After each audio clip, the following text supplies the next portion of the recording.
Hello, welcome back. I hope you guys are okay. So today I really wanted to do a follow-up video on my other video in regards to social media and having a digital detox. I'm seeing a lot of people taking a step back away from it as well, and I wanted to share the ways that I did it too and what helped me in the process. And it is a big part of our lives now, so it's something that is kind of hard to avoid, but also there is ways to do it as well without feeling like disconnected from the world completely, because doom scrolling can have such a massive effect on your anxiety, your self-esteem. Building that toughness in my own mind has helped me to avoid the comparison that other people feel when it comes to being online, and that's where the focus really needs to be, and that's building your own self-esteem from within and not garnering from around other people and from superficial attention basically online and stuff like that. So I looked at the apps that were consuming most of my time, and it was Instagram, TikTok, and funnily enough YouTube. And I still do spend a lot of time on YouTube, I won't lie, but most of my stuff that I watch is very educational, informative, stuff like that. So I'm not going to take a step back from it because I feel like it has a very positive influence on my life. So I'm not going to cut that out completely, because I feel like YouTube is somewhere where it's kind of like my safe space, and it's somewhere where I can control what I watch and how I interact with people, because you don't actually get much interaction with people apart from the comments, and even then it's like it's not forced upon you. I don't know how to explain it, but it doesn't feel like it's pressure. Whereas, for example, if it was on Instagram and you have like people messaging you like DMs, replying to your stories, replying to your posts, all of this, and I just found that it was very overwhelming because people had access to me 24/7, and I personally didn't like that. I'm very much someone who really values my own time and my space, and obviously that's not a problem, but I found it an issue and I didn't enjoy that personally, because I felt like I constantly had to be checking my apps to see if somebody had messaged me, if somebody had contacted me, and it kind of gave me that sense of anxiety because it felt like, oh, I have to do this, but I realized that I don't, because like I have a phone number for a reason, and if people need to contact me, they can use that, and even then I don't have to reply straight away. That's another thing. It's like my time is my time, and it's so valuable, and I'm going to spend my time doing what I want, and I don't want people to think that my time is theirs as well and it's available to them whenever they feel like it. And that's why I would never understand people that when they send you a message they expect you to reply straight away. I never understood that, to be honest with you, because it's like I've got my own stuff to do, I've got my own life to live. So yeah, and I understand people that spend whole times on their phone. That's understandable, but it's like, is that all you're doing?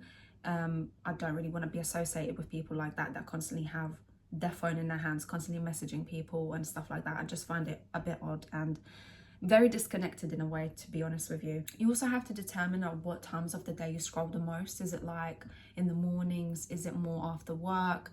And do you spend hours and hours doing that?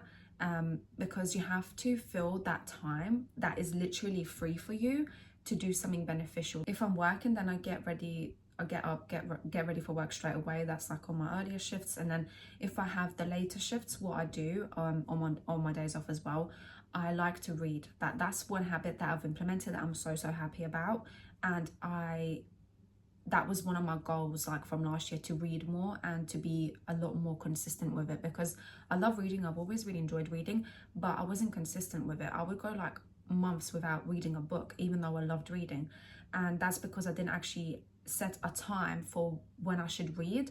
And when you set times to do certain things, you will stick to them because it becomes a habit. So it's hard to get rid of a habit, as we all know, just like a screen addiction. So for example, I would in the mornings I would get up, drink my water, make myself a coffee, and then get back into bed and read like a book for half an hour to an hour. Depends how much time I have and how I'm feeling and all of that stuff, and how much I actually want to read. So I don't put that pressure on myself, but I also have that, no, I know that that's the time for me to do that, and I can do it for as long as I want to, basically.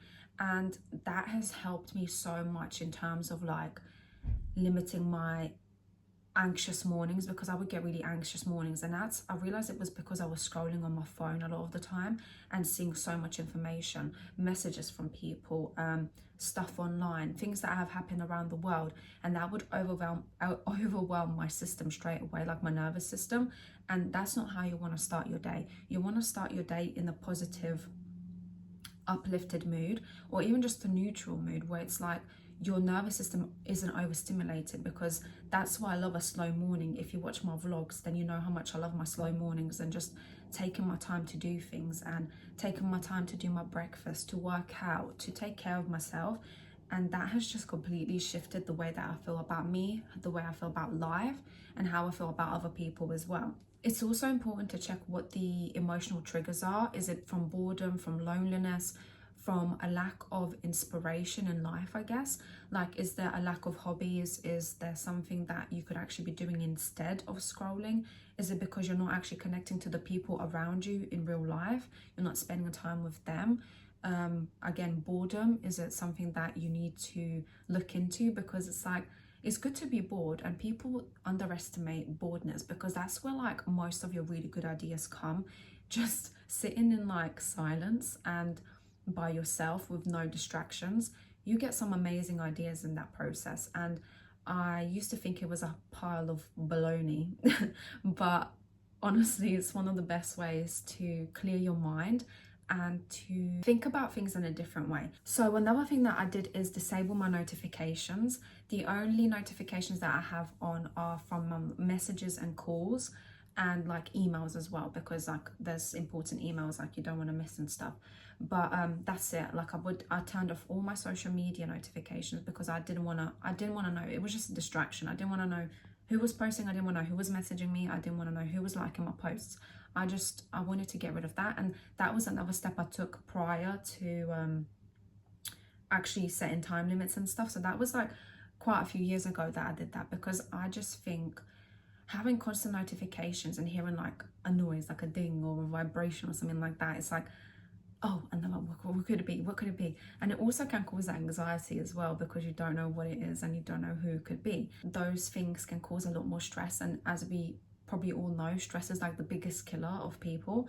And that's the one thing you want to limit. And I feel like people really underestimate how much a phone can cause you stress, and like notifications, and just people having access to you 24/7. That is stressful, because people can call you just at any time of the day when they feel like it. They can message you. They feel like they have that access to you, and it's nobody's fault. It's just how the world has been designed now, and it's the world we're living in.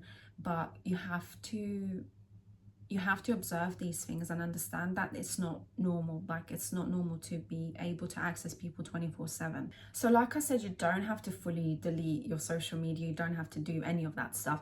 But if you do want to limit your social media usage, then like I said, like setting time limits for apps, and start realistic. Like if it's 1 hour a day, if you're like, say on your phone, like if you're spending like 6 hours plus on social media, you might have to take that down by an hour each time. So like set 5-hour limit, or then like a week later do four-hour limit, and then, you know, just go down like that, because it will help you to slowly kind of adjust to the changes, because your body, your mind, your emotions, everything needs the time to adjust to all those things. It's all just about conditioning your mind, conditioning yourself to choose better for yourself, basically. And you have to reprogram your mind, because our minds are like computers, like our brains are like computers. You have to reprogram them all the time. And to set like new good habits, it's literally just like reprogramming. And that's how I've started to look at my body and my brain and everything. It's like a machine. I can adjust stuff, I can refresh stuff, and it's like, looking at it that way is so much more clearer for me in a sense, because I feel like everything becomes so complicated when you start looking at things too deeply as well, especially when it comes to emotions and your attachments and all of this, like your traumas, all of that. Sometimes it's just easier to be like, look, I'm a machine, and basically my mind, it just thinks all those things because it was conditioned to think those things, and I can change that, I can adjust it, I can rewire it. And that's a reminder for everybody out there. You need to replace that bad habit with something positive in your life and something that will actually benefit you. So it can be like reading, like I've mentioned before, that's what I did. It can be exercise, which I also do, which has honestly changed my life too. Picking up a hobby like drawing, music, cooking, any of that kind of stuff. It can be anything. It can be crocheting, it can be gardening, it can be, you know, people don't understand, like if you don't try these things, you will never know. You might actually absolutely love it. And even for me, a weird hobby of mine is, well, I don't think it's weird, but like I really enjoy watching films and series to analyze them and just like to see how they were filmed, the type of music is used, the type of angles. I don't know, I've always kind of enjoyed that stuff, like media and all of this stuff, but I like to look at the way it was created. Like I appreciate the art of it, because dopamine needs a new source, not just deprivation. Remember that. So you can also do micro detoxes if you want to start like really slowly. You can choose one day a week where you completely don't use your phone or don't use certain apps, or delete them off your home screen for the day, so you don't have that desire to click on it and stuff like that. Because it's funny how just one thing like that can really determine and change things. Another really important thing is not using social media before bedtime. Like that is one of the worst habits I think that we have created as a society, and that's messing up a sleep schedule and nighttime routine. And that's why so many people are so tired, have no energy, don't get enough sleep because they're so distracted by their phones. And what I've done is at like 9:45, so 9:45, I have a set sunset. I don't know what it is. I don't know what it's called, but it's like you set an alarm, not an alarm, sorry, but like set a time for when your phone basically goes into sleep mode. And that's what I've been doing for the past few years.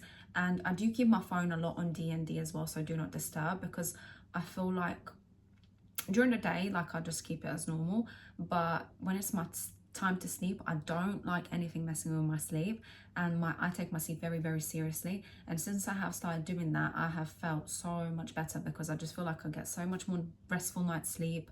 I don't get distracted by my phone, no notifications, no calls, nothing like that. And replacing that with like lighter activities like reading, for example, or doing some stretching, like turning your screen onto red. So I've done that as well, where you turn the screen red so it doesn't give you blue light.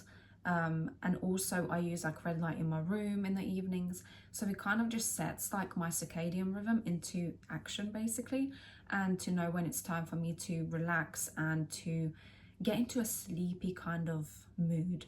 Because like sometimes it can be difficult, especially if we've got like bright lights in the house, and you know, your body gets confused because we live on a time clock. So like basically once the sun sets, we are supposed to go to bed, but obviously the sun is setting at like 4 p.m. now. We are not going to sleep by that time. Well, I'm not anyway. And the sun doesn't rise until 7 or 8 a.m. now. And obviously a lot of people have to get up earlier than that.